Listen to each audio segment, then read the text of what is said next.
Quem me trouxe os livros do Mário Ferreira pela primeira vez foi uma aluna, que hoje até mora nos Estados Unidos, em algum lugar aí, mas não sei onde está, chamada Teresa Sanches. A Teresa, que é conhecida a família do Mário, trouxe os livros. E eu já quer dizer, falei, mas que coisa mais brega, isso aqui deve ser uma bela porcaria. Quando eu comecei a ler, eu falei, opa, peraí.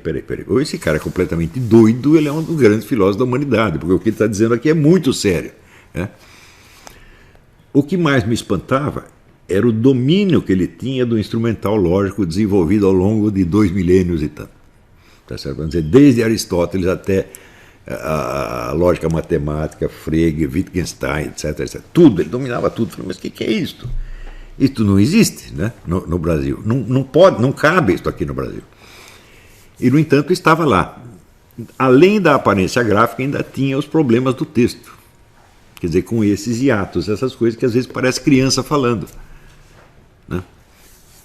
Então, quando eu fui à casa do Mário Ferreira, com a Yolanda, e eu vi aqueles rolos imensos de fita gravada, eu falei, bom, está explicado, ele fez tudo. Isso aí ou foi conferência gravada, ou ele ditou, mas ditou para o gravador, não é ditar para uma pessoa que você pode... Eu gosto muito de ditar, mas você vai ditando e você já vai corrigir na mesma hora. Se você fala para um gravador, não dá para fazer isso. Então, eu, por exemplo, eu não consigo escrever com gravador. O pessoal fala, não, grava tudo. Sai uma bela porcaria.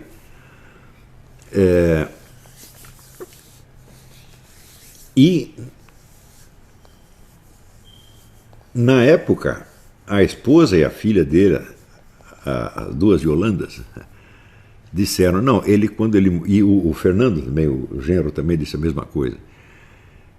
Quando ele mandava esses originais para a gráfica, tudo cheio de problema, e a gente dizia que precisava ter uma correção, ele dizia, não vai dar tempo, mas depois eu morrer vai vir alguém e vai botar ordem nisso.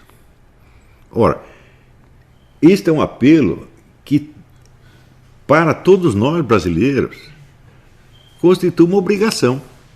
Ele está dizendo, não é algo que ele gostaria que nós... algo que nós temos que fazer de qualquer jeito, em vez de ficar se apegando a esta palhaçada de você mostrar um original datilografado com 3 ou 4 correções e achar que é prova de que ele redigiu pessoalmente.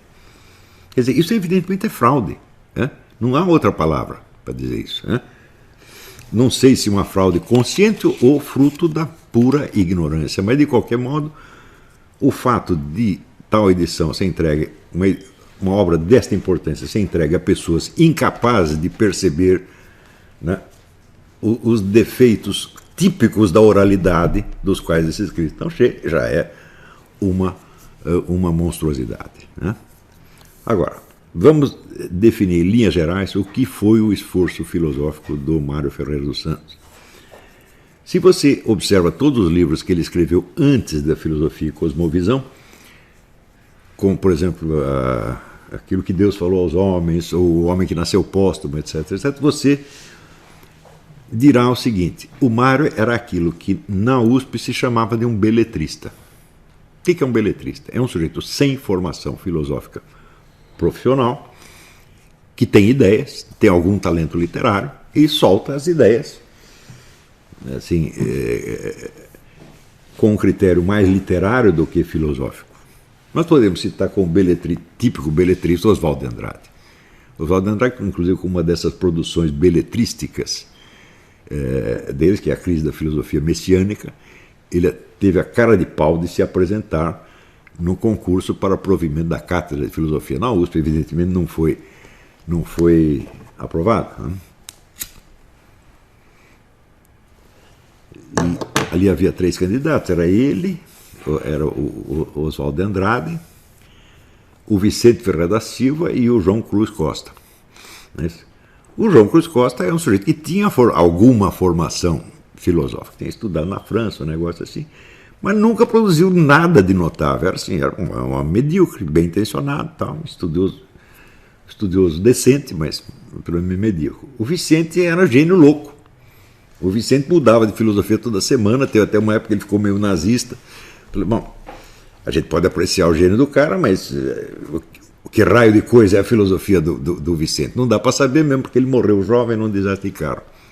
E o livro A Crise da Filosofia Messiânica está cheio daquelas gracinhas do Oswald de Andrade, também tem algumas ideias muito boas. Mas a USP, quando foi fundada, ela sempre cultivou esse orgulho de ter o rigor da formação em comparação, em contraste com os beletristas, que são ensaístas filosóficos. Toda a produção do Mário até então, até o ano de 1954, é puramente beletrística. Você vê que não é alguém que tenha o domínio da técnica filosófica de maneira alguma, embora seja, você ali já vê o gênio.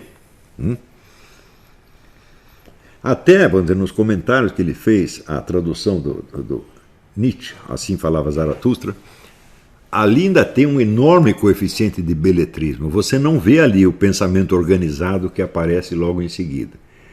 O que aconteceu com o Mário na passagem de uma coisa a outra, eu não sei e considero isso um mistério, como o tal famoso estalo do Padre Vieira. Mas me contaram que isso foi a Yolanda, filha dele, que me contou, confirmado também pelo Fernando. Disse que ele estava fazendo uma conferência um dia e no meio de repente ele parou a conferência e falou: peraí, eu tenho que parar a conferência porque eu tive uma ideia, tenho que ir para casa escrever. E começou a escrever os livros da série Enciclopédia. Parece que ele começou pelas teses do que seria o 10º volume dessa coleção, que era a Filosofia Concreta. Escreveu aquelas teses e depois começou a desenvolver volume por volume. Então, isso quer dizer que há parcelas da Filosofia Concreta que ele redigiu pessoalmente. Mas é só você verificar no Filosofia e Cosmovisão, tem coisas que ali que, como produção escrita de um autor, são absolutamente inadmissíveis.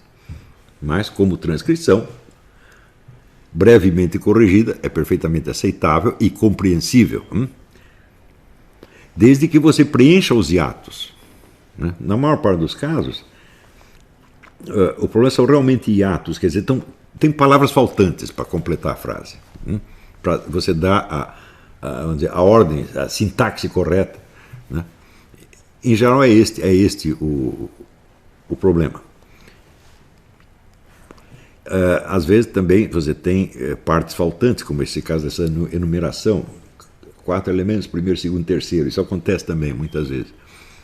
Então, podemos dar por encerrada, desmoralizada, desmentida 100% esta tese de que o Mário redigiu pessoalmente os livros da Enciclopédia das Ciências Filosóficas e corrigiu um por um com consciência literária e apuro estilístico. Isto é absurdo, isto é uma fraude realmente.